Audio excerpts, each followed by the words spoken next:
If you followed the pension industry in Nigeria, you'll see that we moved from a situation where you had a defined benefit pension scheme to what we call a defined contribution pension scheme. They are different. Defined benefits under the old system that was practiced, where after a certain number of years, you are entitled to certain amount as pension and so on and so forth. And the money is not put anywhere, but government will just give you a letter that says that this is your entitlement. After you retire, when it's time to pay you, if there's money in government cupboard and the person in the seat is so minded, they will pay it. If that is not the case, you may not get pension for 3, 4, 5, 6 months. Some people, years, right?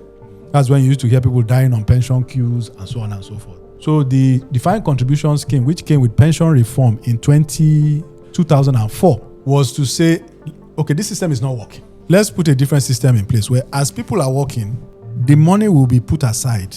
They will contribute some, government will contribute some, we'll put it in the hands of a private sector organization. So that by the time that person retires, it is whatever in that account will be available to pay their pension. There will be no come this month, come next month kind of story.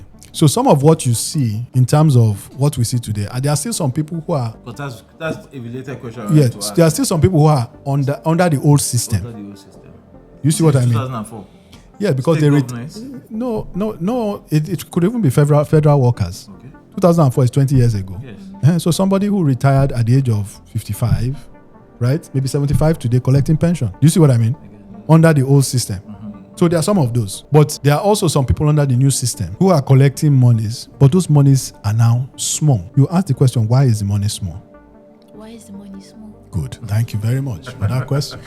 It comes back to bad leadership and bad governance. Part of what secures the standard of living of your people is the value of your currency and inflation. Yeah. If you mismanage your currency, if you mismanage the economy, if your exchange rate goes from 300 to 1,500 in a space of 1 year, it's going to impoverish a lot of people.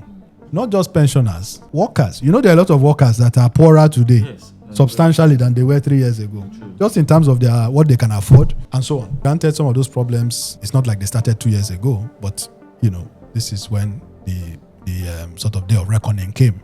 And part of what led to this is the fact that some of the excesses when government was, central bank was printing money that many of you may have heard about, ways and means. Mm-hmm. People who are not technical now, even everybody understands what ways and means is. Because it concerns everybody. Because it concerns everybody.